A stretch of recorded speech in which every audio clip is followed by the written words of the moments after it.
Hi, everyone. We'll just allow some time for others to join the room. We'll begin shortly.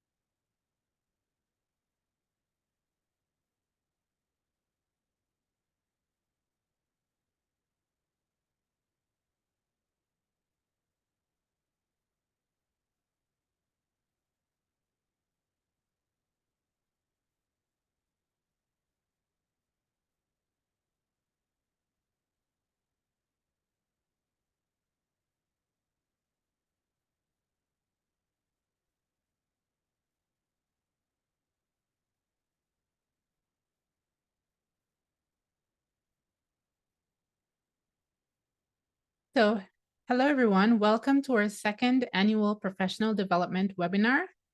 My name is Nikisha Linton, Senior Manager, Education, and I'm thrilled to be your host for today's event.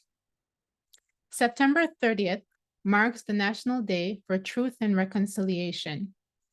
The day honors the children who never returned home and survivors of residential schools, as well as their families and communities. Public commemoration of the tragic and painful history and ongoing impacts of residential schools is a vital component of the reconciliation process.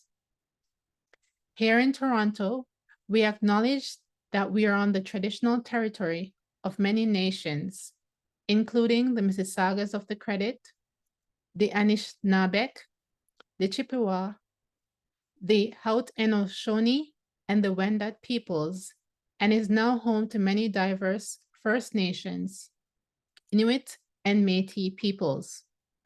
Please share in the chat the territory you're joining from.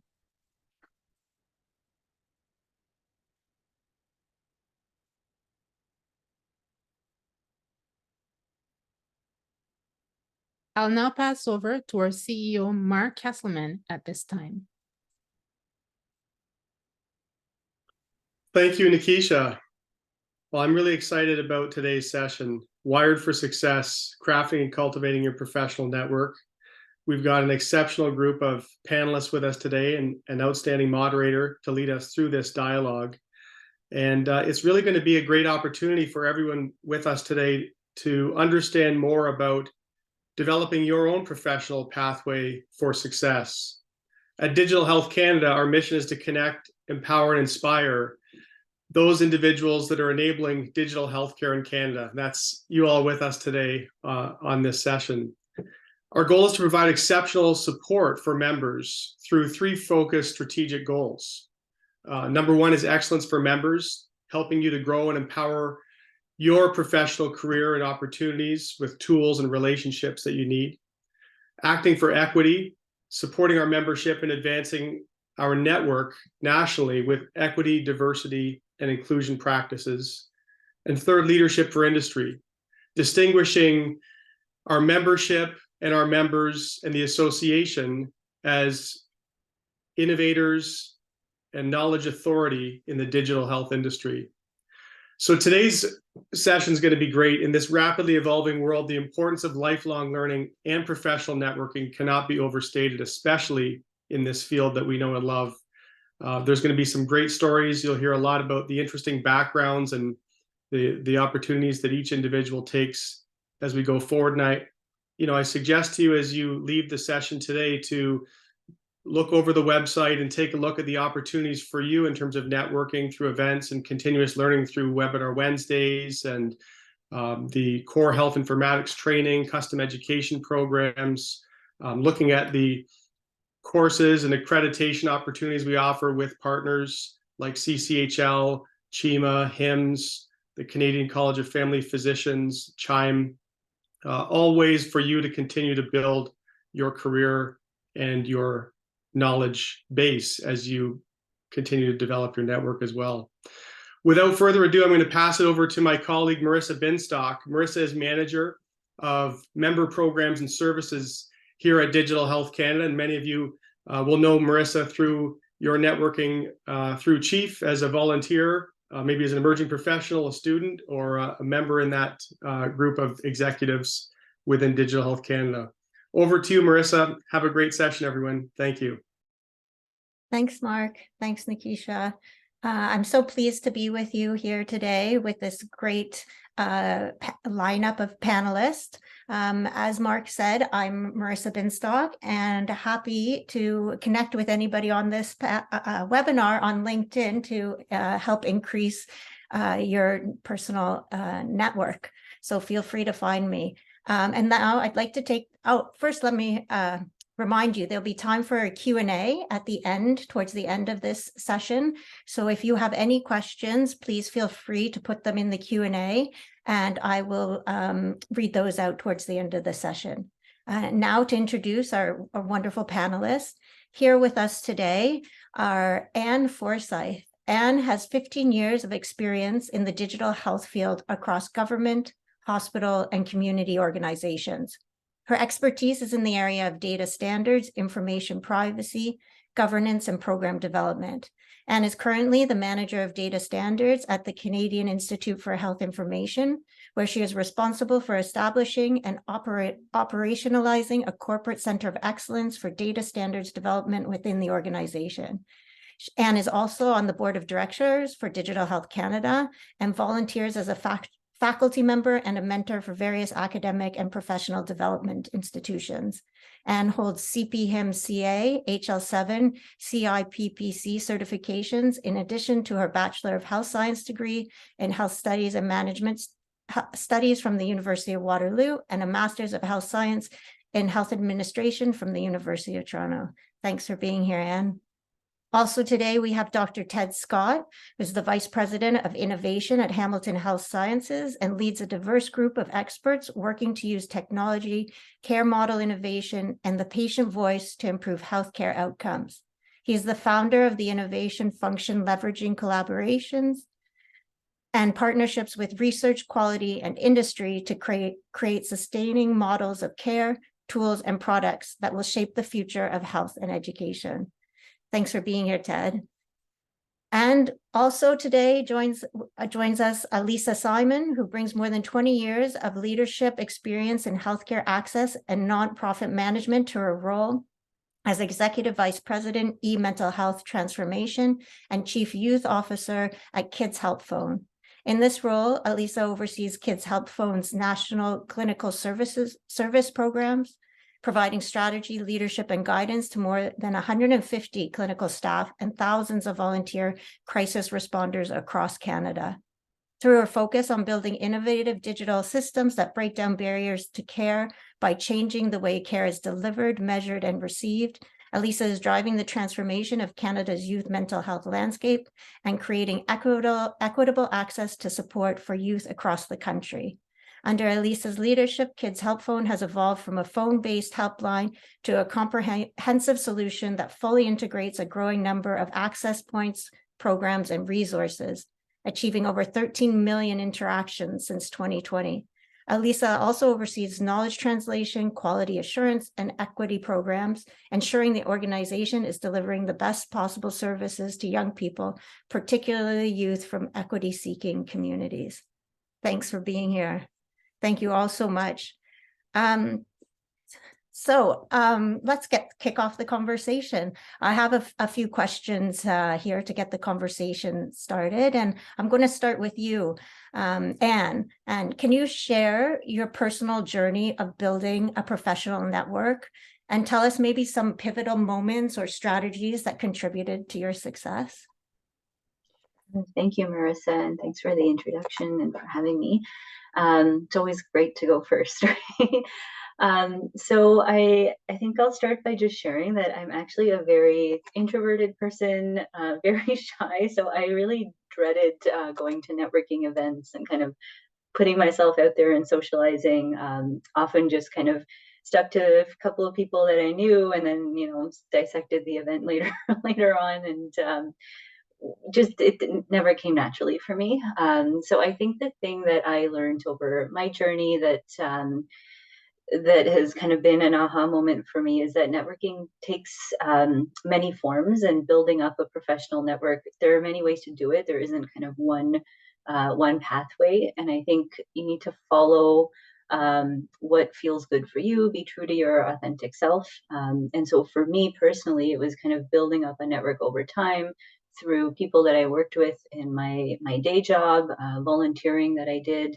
It allowed me to build kind of those more one-on-one personal relationships with people, rather than kind of just being put out there in like a social event where you had 30 seconds to do an elevator pitch with a whole big group of people. That I found that very intimidating.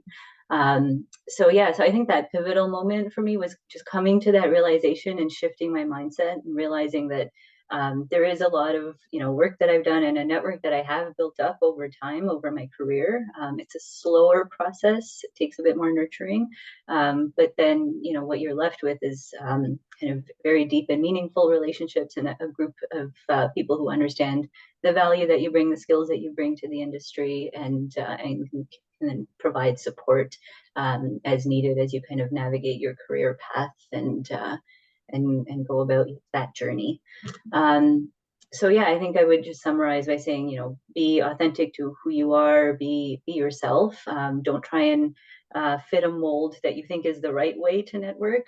Find ways that work for you, and be confident in the niche that you have. Bring the energy that to the world that you want returned back to you. And I think that's kind of a good way to approach this dreaded thing called networking. Well, I appreciate you sharing that, because I think a lot of people can relate and aren't fully comfortable walking in cold or blind into a room and not knowing anyone. So I appreciate you sharing that. It's very relatable to, I'm sure, a lot of our audience, and it's great to know that that's not the only way to build a network. Absolutely. So thank you so much. I'm going to move on and maybe to you, Ted, and ask you if you could speak to your younger self. What tips would you give to young Ted about building a professional learning network? Yeah, Marissa, thanks so much. I really like the question, because I relate a lot to Anne's comments as well. And especially earlier in my career, I found it very intimidating to start a conversation, or you land in a room, you don't really know anybody at all, and maybe even the topic area is not super something you're familiar with either. So super intimidating. So the first thing I would say to myself is I would have sought out more social, like outside of my immediate workplace, social situations, whether it be could be like the cocktail party, conference event, whatever, or could be almost anything, but just to get kind of comfortable being around people that I had really no connection to. And in a sense, kind of like just learning how to start a cold conversation and feel okay about that. I think what I would have, like, I had some strengths, but I didn't realize I had them. So like I would have been more intentional about, like, I think when you start a cold conversation, like, you want to just be easygoing at first, but then you also want to make sure you contribute something to the conversation that's maybe novel, new, or perspective, or you don't want to just have a very superficial encounter with someone. Most of the time, you'd like to at least leave them with the impression that you've added something to them. So I think that idea that I think is threaded throughout this dialogue today is learning. So I would have really just focused on three things. So one, practice more exposing myself to more of those challenging situations. Two, more intentional around thinking about things that might have mattered in that setting that could have been interesting, I could raise with some confidence. And then three, I think the last thing is I would just sort of take that learning loop and say, yeah, that meeting went interesting, and not be too hard on yourself in terms of having to make 3 good connections or meet, because you might not find there's somebody there that I really found interesting. It's fine, it's just still valuable. So those are the 3 things I would have said. I think that's great. Going in preparing is always good advice for even if it's a social setting. I think it's always good, have a little conversation starter in the back of your head. That's great advice. And also the practice, like you said, networking is like a muscle, right? So it gets stronger the more you do it, or if you're uncomfortable with it, maybe you're never going to exactly love it, but maybe it would become slightly less uncomfortable the more. So I think that those are some great advice.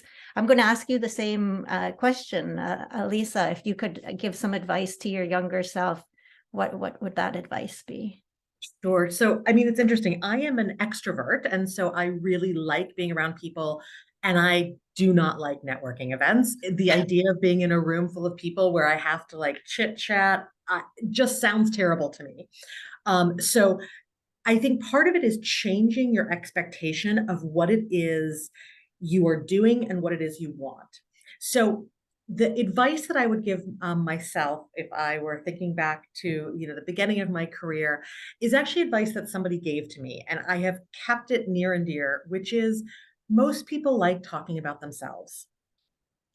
And so when you ask questions of people, that makes them feel heard.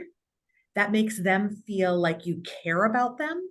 And so it's actually less about you putting on a show to impress people. That's not why people get hired. That's not how you build relationships. So what you want to do instead is shift your perspective a little bit to what can I learn from people who are here? What can I ask that might make people want to talk about themselves? And I can guarantee, obviously, there's some people who don't like to talk about themselves, but the vast majority of people do. So if you think about what job do I want in 20 years? What job sounds interesting? What career do I think I might want? Seek those people out, not to sell yourself, but to go, how did you get here? What do you love most about what you do? What do you really dislike about what you do? What do you wish you would have known in order to get where you are? The vast majority of people are going to open up and talk to you. And the fact that you've asked those questions, in the back of their mind, they're going to go, wow, Marissa was really interesting. Mm-hmm. I'm going to make sure I think about her next time there's a position. And you might not have said anything about yourself. So in closing, I think we have this perspective that somehow we're supposed to impress. And the reality is the way that you often impress is by asking questions and listening, as opposed to trying to get your elevator speech and talk about all the amazing things that you've done. That actually tends to turn people off. Yeah, that's really, really great advice. And were you given that advice early in your career? And is it something that you practiced and it worked for you? And yeah, I mean, when I was in graduate school, I remember somebody saying to me, it was a professor, and they said, think about what's the career that you wish you could have. And I thought, okay. And at the time, it was to be a CEO of a reproductive rights organization. And so I literally called up the organization and I said, I'm just graduating with my master's degree. I'm really interested in maybe having this job one day. I wonder if the CEO would be willing to talk to me. And I had a half-hour conversation, and it was really enlightening. It also made me realize I didn't want that job. But the reality is, no matter how busy people are, they usually are willing to spend some time with younger folks or folks who are doing career changes, who have questions. I'm a newcomer to Canada. I've been here 15 years. I was a newcomer, and I did the same thing. I moved here without any network at all. And so I just started calling or emailing people and saying, would you be willing to spend 30 minutes? I can bring coffee, and just learning a little bit. And so I definitely have taken it to heart and used it. Well, that's great. Thank you. Thanks for sharing that advice and how it's worked for you. So I'm going to kind of keep on that vein a little bit and ask about mentorship and peer support. So I'm going to go back to you, Anne, for a second and ask, what does what role did mentorship and peer support play in building a successful network in health informatics? And do you have any advice or share any experience with our audience? Yeah. So I think mentors are so important, and I use the plural form of that very deliberately, because you should have multiple mentors or people that bring different perspectives, different ideas, different skills, and there's no shortage of people to learn from. And also, I think, the mentors that you pick, they can be at various stages of their own career path. Don't always aim for, my mentors have to be CEOs or the most senior, people in the industry, because there are people that you can learn from at all levels. Personally, for me, when I've built out my kind of network of mentors, and I have both formal and informal mentors, what I mean by that is the formal ones are the people that I have regularly scheduled meetings with, and a certain list of topics that we go through every time that we meet. And then my informal mentors are kind of those teachers, the people that I go to for advice, the people that I admire and want to learn from. And so when I built out this network of formal and informal mentors, I kind of very deliberately made it a very diverse group of people. So folks who are not necessarily like me in terms of personality and skill set, they offer that challenge and kind of bring that perspective of, could I do things differently? Can I change my approach? And then there are people who are very much like me, and then there are the ones who really understand why I'm attacking a problem the way that I am. So to summarize, mentors, very important, and try and make it diverse in terms of the career, the place they are in their career, as well as the type of people they are, the skill set that they bring. Yeah, that's great. Alisa, I'm going to ask you the same question about mentorship and peer support. You said a little bit already about, advice you got early in your career, and then throughout the career, how has mentorship played a role? Yeah, I think that there's some people, and it sounds like, Anne, maybe this has been for you, where you're really intentional and you say potentially, okay, I would like to find a mentor for A, B, or C, and this person seems to meet that. And I think that's beautiful. I've never been that intentional. That might just be my personality. But I do think finding mentors, whether they know they're a mentor or not, in lots of different ways is important. And I would say in my career, particularly over the last few years, finding those mentors from people who are younger than me has become incredibly important. If you're looking at things like digital innovations, I actually need to understand how young people are using it, because I'm too old to know. And so talking to younger people about their expectations, how they use technology, what they think should happen. Is that an official mentorship relationship? It may or may not be.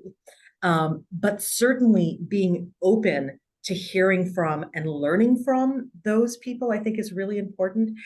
And the other piece that I would say has been really important as I've thought about that learning part of networking is consistently asking myself the question of, where are my blind spots? And where can I not see fully? So I need support to be able to do that. And an example of that is, as we continue to move, as we should as a country, seeing more around equity deserving populations, reconciliation, I need to be able to have relationships across the board of people that I can go and ask questions to, and that I make sure they know, regardless of the level of the organization, where they are within the organization, that they can call me out. And that is part of the things I need to do for my learning, because otherwise what I'm doing is just putting a stamp on, like, oh yeah, I believe in this, but I'm not actually changing behaviors. I'm not changing policies. I'm not changing the ways of work. So I think understanding where your blind spots are, finding those people who are safe for you to be able to ask questions to, for they can give you feedback. And that comes from all different levels. It's not always the people that have the glorified positions. The learning can happen across the board. And I think that that's really important, or we miss a huge amount of what we need to know in our careers, because we think it's only about the people in power, when in fact it's often the people that do not have the power that have the biggest lessons to teach us. Yeah, that's a really great observations. Thank you so much. Thanks for sharing that. And Ted, I'm going to bring it back around to you and talk about actually some of these specific experiences and a successful networking experience. Can you think of an example of one that is directly contributed to your professional development or career advancement? Yeah, I'll highlight actually two just really quickly. The first one goes back like at the very beginning of my career, and I was really just to remind us all that our colleagues at school or in the workplace can be very effective supporters. And it was just catching up with a former classmate. I'd only been out of school for like a year, that I was able to find my first major job at Sick Kids, a frontline worker. But had I not connected with her, like I would never have had that access to that opportunity. So, I do think, like I think it's been said, is that being very open to who, whether it's mentorship or networking, we shouldn't assume it's a hierarchical function, right? So that's really important. The one note I wanted to share with you is later in my career, I was a fairly well-established faculty member, and our dean at the time hosted some kind of a gathering, which I didn't really want to go to, but I went anyways. And at the time I was doing my own research and really enjoying it. And just through that, so a bit of like sharing with her, really paid off, unbeknownst to me, like 6 to 9 months later when an opportunity arose in the organization. So I think it's important as well. The lesson I take from that one is, being able to communicate what you're passionate about nice and concisely in ways that matter to the listener is quite important, actually. And it's important to be able to do that in a way that, isn't too onerous for the listener, right? So connecting the dots between your interest and your it's part of the art of conversation. So I think that's where the practice comes in, and obviously listening has been mentioned already. So I think those things I want to say. And I guess the last thing is the most challenging part is there is no rhyme or reason to how things evolve. But I know for sure one thing, that is, if you don't show up, opportunities just don't arrive on your doorstep. So you can't predict what interaction, what encounter will get you that next opportunity, or maybe advance a project or a program you're working on. But I can guarantee you, if you don't show up, that it's not going to happen. Yeah, that's a great point. And you said something about the art of conversation, and I'm just going to kind of lean on that a little bit and say, networking is also considered an art. And do you have a craft or a special skill that you use towards? I know we've talked about listening a little bit, but any ways you nourish and sustain, or you can describe your art of crafting your network, your professional network? Well, I think we all have our own strengths. And for me, I'm a very diverse reader. I have interest in geopolitics, like a wide range of topics. And I read just a lot of stuff. And I'm also an observant person. So I can read a lot from a person's body language and their just clues that I pick up from them, what might be of interest to them. And then that maybe opens up an opportunity to raise a question around a topic that could be of value to them. And that kind of gets the dialogue going. But I do think it's important in general to be well read on not just current affairs, but history, and to be able to, again, as I said earlier, contribute value to the dialogue. So you're not just like, I never thought of that one. You know what I mean? So that's my perspective. Yeah, that's a good point. And it leads well into actually my next question. I have a quote here: "My golden rule of networking is simple: don't keep score." And that's a Harvey McKay quote. And so it can sometimes seem transactional, and it's networking, like I scratch your back, you scratch whatever, or what can I do for you? What can you do for me? But so how do you think, or do you have some advice on how professionals can build more meaningful and long-lasting connections? I'll start with you, Anne. Do you have any advice on building more genuine and authentic connections in networking, in your professional network? Yeah, I think this is so important. These relationships, they need to be nurtured. They're something that you'll carry with you throughout your career. It's not a transaction. It's not a one and done, I'm going to get a job out of this conversation. Like that's not the purpose of talking to another human. I think you need to meet them on a human level.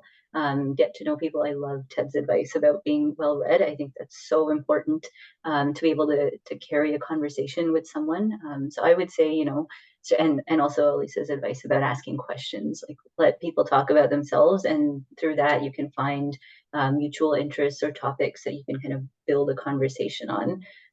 And just I'll use a personal example from an event I went to a few months ago, where I was talking to someone who's a fairly senior leader, and who, a few years ago I would have been way too intimidated to approach and have a conversation with. And we ended up having the whole, discussion about this person's children, and where they live in the city that they're from, and the history of the city.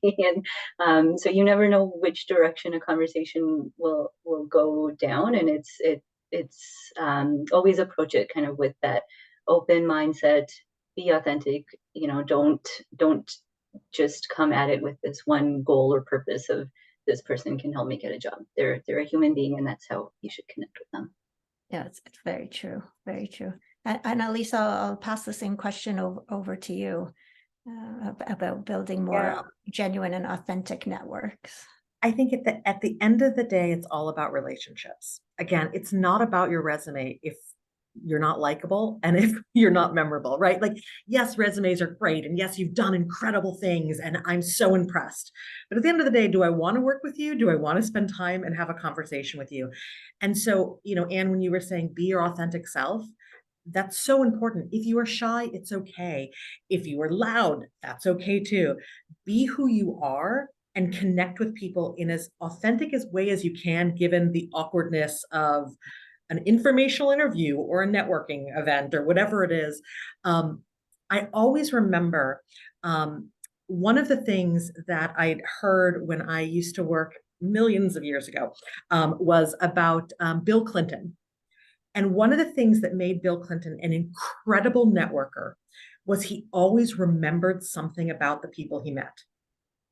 I don't know how, and probably it was his staff, but he would come up to you after not having seen you and said, "Hey, Elisa, how is your daughter?" And the fact that he would remember something, that I had a daughter, made me instantly like him, connect. And so it's not just about work. It's not just about accomplishments. It is also about who we are as people. And so one of the pieces of advice that I got, and I have to be honest and say I haven't taken it, but I think it's genius and I should take it, is somebody said to me, after every conversation you have with somebody, jot down a note about who they are, that they mention that they love Thai food or whatever. And if you have a Rolodex or you have a notebook, keep it in there so that when you're going back and you know that person is going to be there, you reread it. So you come back up and you say, "Hey, Elisa, last time we were talking about Thai food and I had a great meal yesterday." The fact that you remembered that about me will instantly make me like you, connect with you. And if you like somebody and you connect with somebody, then suddenly you go, "Wow, you know what? We should really reach out to Anne because she would be great at this job." Because that's what builds connections and relationships. Yeah, that feeling seen and heard and remembered, that it's just such a positive feeling at last. We all know how good we feel when that happens to us. So yeah, that's wonderful advice. We're going to switch the conversation a little bit. Diversity and inclusion are really important considerations in networking. I think Anne touched on this a little bit about, not always networking up and learning from everyone in different positions and roles.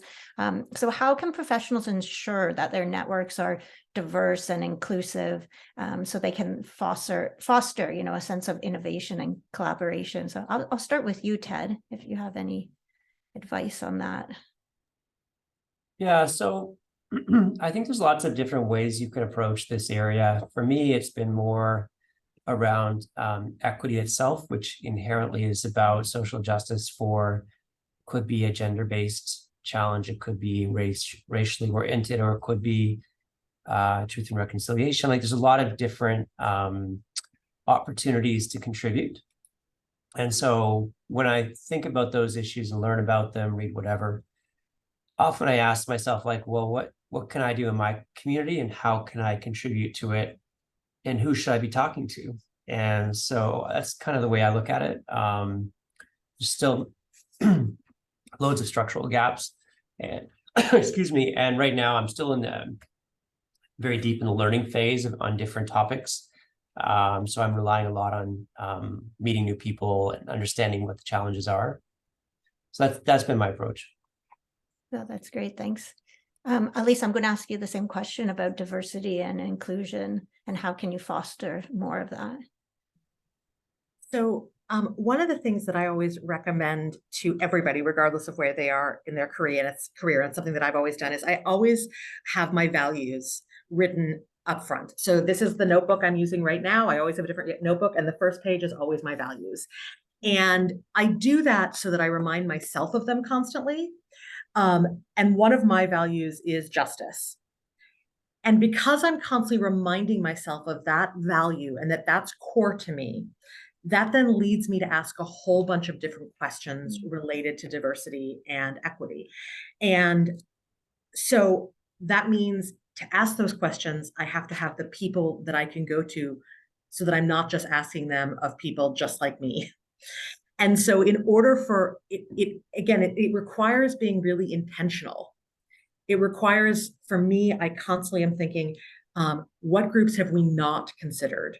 What people have I not spoken to? Who do I not have in my network whose perspective I need?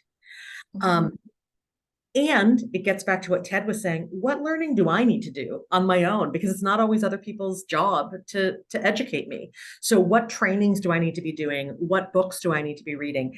But to me, it really starts with that value. And if you don't value it, then it doesn't happen, or it happens in a tokenistic way.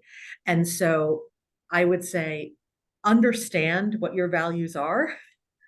Be really intentional about them. Again, I write them in the front of every single one of my books.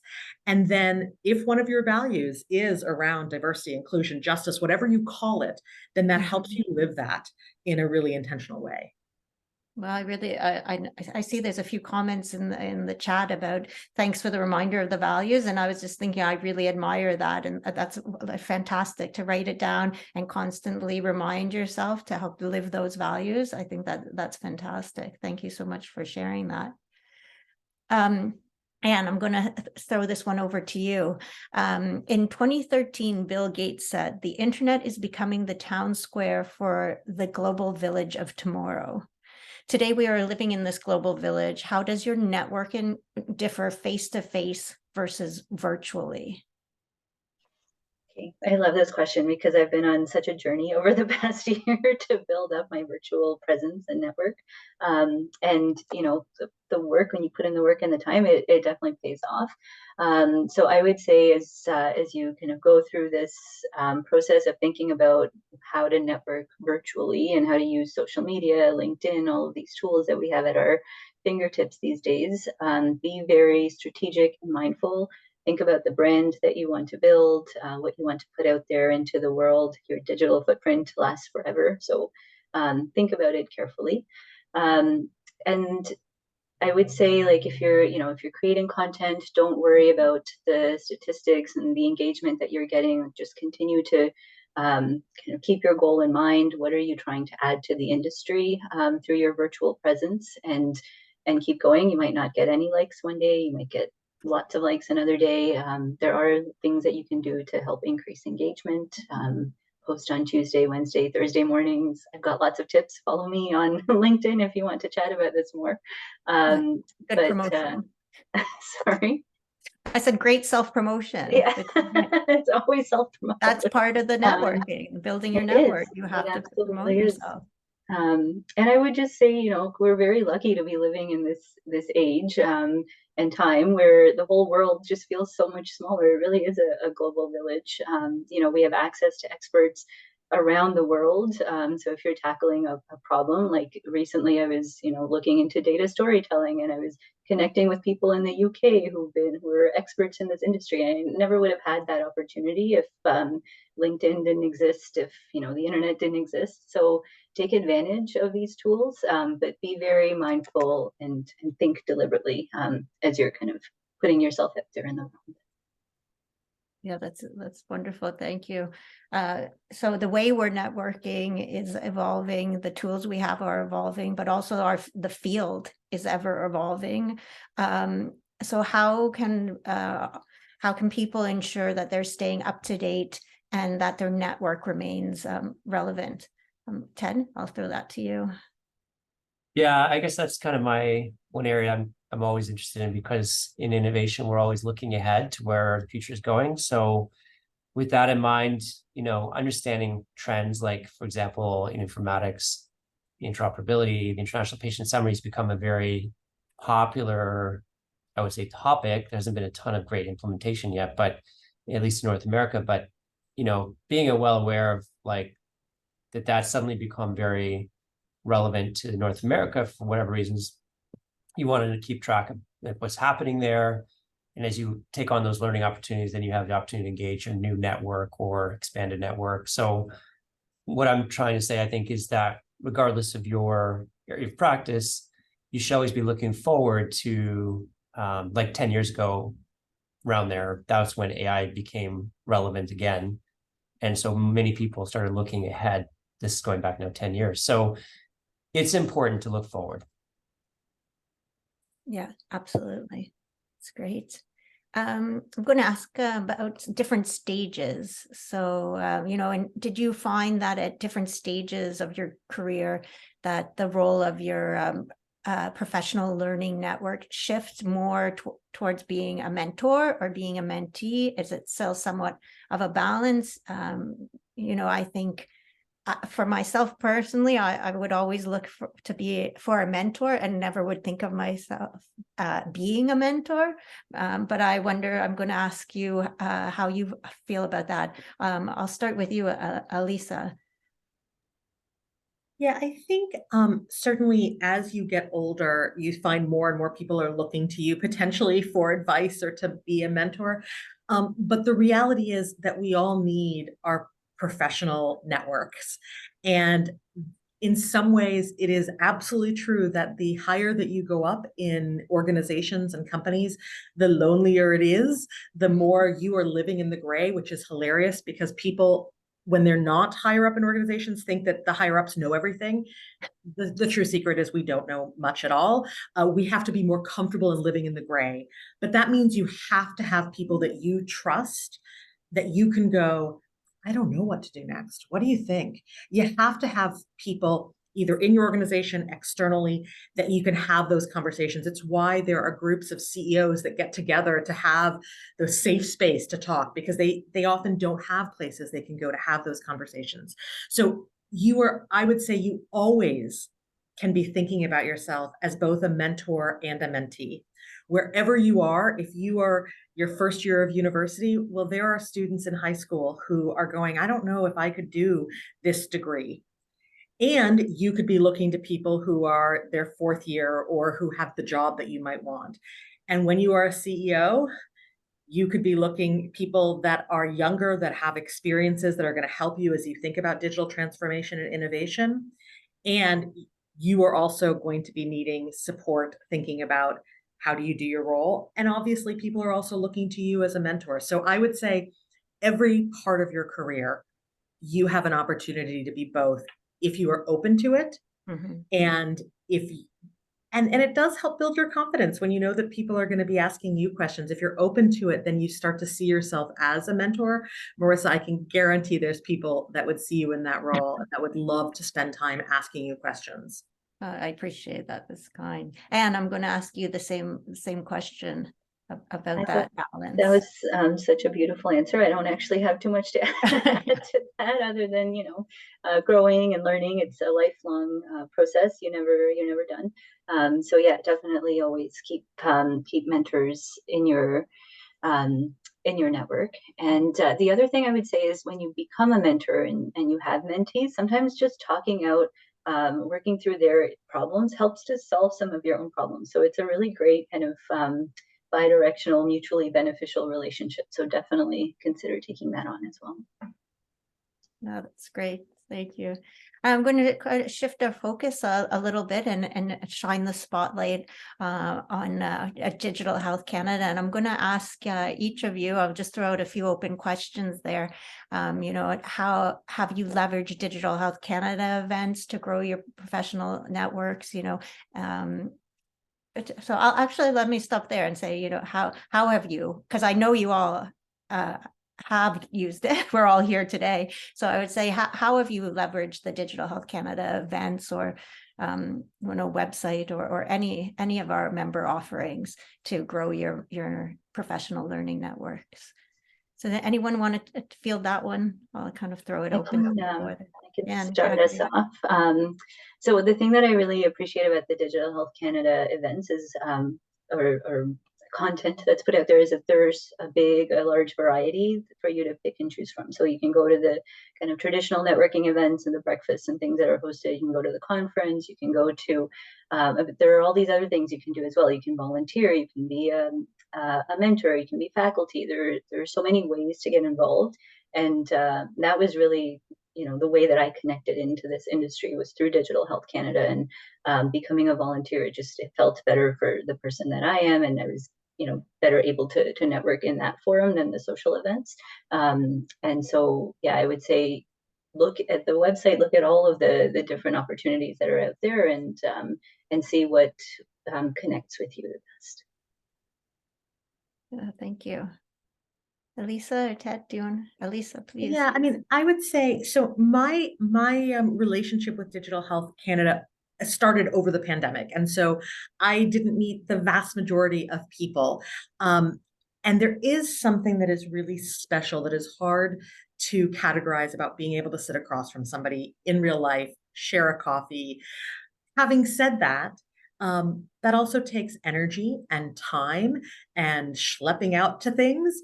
And sometimes that beginning piece of just having an online Zoom conversation can be powerful. I think we all have learned how to make that powerful. So for me, being a part of Chief was really interesting. I met people I would have never, ever met, particularly coming from the charitable sector. Many people don't think of us as digital innovators and on sort of the front line of technology and innovation. And so being a part of Chief, but also going to many of those online events, and the conference is always really, really interesting. I find the conversations that you have, the being able to listen to people and their sessions is also really, really powerful. So I would say both online and in the quote real world, I found have been really powerful. And I'm hoping that as we all slowly and continue to transition back to in-person events, we don't lose the power of being able to connect with people across the country and across the world virtually as well. It's a great point that we need to take advantage of both, because as Anne said, the world does feel smaller now when you can connect more easily with people who are a greater distance away. So, and Ted, did you want to share anything about leveraging the Digital Health Canada, the association? Yeah, no, I would just say that what's great about Digital Health Canada is the diversity of practitioners in that collective. And at the same time, though, there's enough focus that it kind of makes sense to be together. And I've really appreciated over the years the in-person events, because for me at least, it's important to have more sometimes a social setting to get people to relax and be more themselves. And then I totally agree, like having the ability now to more effectively Zoom. Back in the day, WebExes were not very efficient or enjoyable. So it is super easy now to even on Instagram, however you wish to do it, make that quick connection. But I'm a big fan of that initial in-person experience. So I will always value the on-site place, conversations. Excellent. Thank you so much. I see I have a question in in the Q&A box. So I'm going to read that out, and whoever feels like responding, I'll just let them jump in. This is from an anonymous attendee. They've asked, what has your experience been like sustaining relationships over the long term, especially from a distance? For example, if you're looking to enter health informatics but are not necessarily established in it yet, do you have any advice or best practices that have worked for you? Anybody? Ted, you want? Yeah, maybe I'll just say, like, I think it's important in the first probably 3 to 5 years that you try to, however possible, probably through your job, get really specific and somewhat expert on something. Doesn't necessarily matter what it is, but you just want to be able to speak. And, you know, I think it would be tough to start out as a generalist. So I think it's easier to go the other way. So getting really expert at something and then building on that and eventually becoming more of a generalist in the field would be helpful. Yeah, Anne or Elisa? Also, when you're new in your career, you're thinking about career, the onus really is on you to do the reaching out. And so, you know, I think about somebody that might come to me and ask for a coffee. I'm happy to do that. Let's have a coffee. Let's chat. I might remember you for a short period of time, and then I might not remember you years later unless you continue to reach out. And that doesn't mean, you know, 15 coffees over 15 years, but that might be a note every once in a while. Hey, wanted to let you know I got this new job. I've moved over here. It's why on something like LinkedIn, when people put they've started new positions, that then just reminds me, like, oh yeah, remember I had coffee with Ted 10 years ago. That's amazing. He's now at A, B, or C. So the reality is, I think, particularly at the beginning of your career, seeing networking, or I like to think of it more as building relationships as part of your job. And so it is part of the work that you need to take on. And again, each of us have to do that regardless of where we are in our career. But I think it's even more important at that beginning.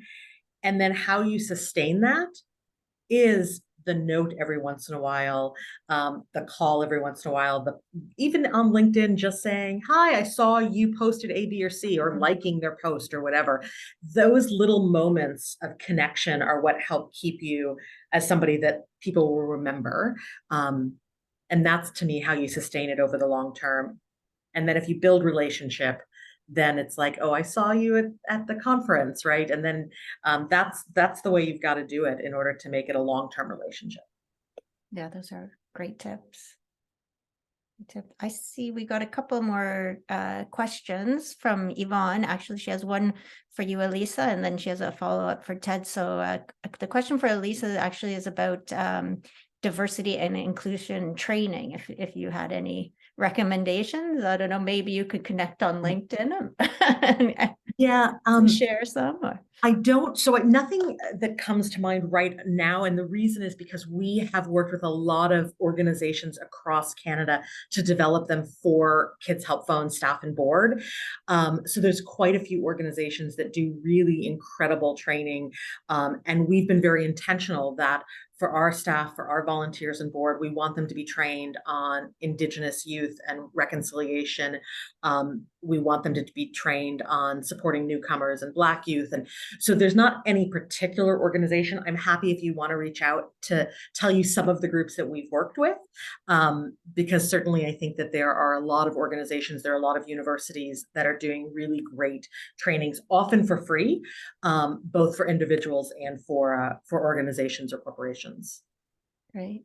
And then for Ted, she was asking about the picking up on body language cues while you're networking, and wondering if there's any things that you could share specifically that you notice, and then maybe how you would respond. Yeah, I'll just before I jump into that, I just want to throw back another suggestion to Elisa's question, which is one of the best courses I've ever taken is the Indigenous Canada course out of University of Alberta. It's a free online course, about 8 or 10 weeks. It will give you a good foundation for our legacy in this country. But going to my question now, I think it's important, like, and it can be tricky because sometimes people, like, if they're looking at their phone a lot or something, then maybe they legitimately have an issue they're trying to resolve at work and they don't really need to be in this meeting, but like in this whatever it is. Other times it just signals that they're bored and maybe they just would be open to like having an interesting conversation. And I think whether it's on LinkedIn or in person, don't be afraid to approach someone. In particular, like I get approached by a lot of salespeople, which I generally ignore. But if I have a legitimate early career person in my field, I always respond every time. And some, because I don't get a lot of it. And so I think same thing in a event social setting, you just have to kind of learn to read people in terms of like, are they truly, open to starting conversation by looking at their body language? Are they just kind of like looking around? Maybe they're uncomfortable because just like you are, or whatever. So I wouldn't make too much of it, but you can also get clues from people that can open up a conversation too, like if they're looking cold or maybe they are soaked because they ran through a rainstorm. I mean, you can say, hey, that was a rough, run across the parking lot or whatever. Like you just have to start, use your powers of observation that way. Yeah, that's some great advice. This has been a wonderful conversation. I've really enjoyed it, and I'll just share a little piece of my personal network is actually how I ended up at Digital Health Canada. Oh, those low 4 years ago, through a colleague I worked with previously many years ago, and met a kind of a career ago as well. We kept in contact, and when I moved back to Toronto, got back in touch, and as they say, here we are today. So, networks are valuable tools, absolutely. I think all the advice that you've shared and the stories you shared have been very valuable, and I know our members will appreciate them. And so thank you so much. I'm just going to check if that's a question or a comment that just came up, but I think it's just a comment. Perfect. Sharing the links for that course that Ted mentioned. So thank you for that. I'm going to thank you, my panelists, Anne and Ted and Elisa, for joining us. And I'm going to pass it back over to my colleague, Nikisha, to wrap us up. So thank you so much. I've really enjoyed the conversation today. Thank you, Marissa. And a special thank you as well to our CEO, Mark Castleman, our panelists and Foresight, Ted Scott and Lisa Simon, as well as our attendees for your role in today's webinar. Your feedback will help us to improve. Please take some time to answer this quick poll that is going to be appearing on your screen. So please go ahead and answer that quick satisfaction poll on your screen.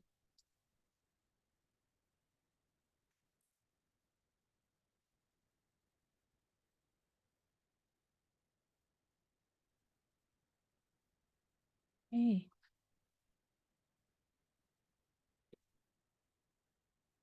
And while you're doing that, I'd just like to share some upcoming events. So the fall has a number of events lined up for us.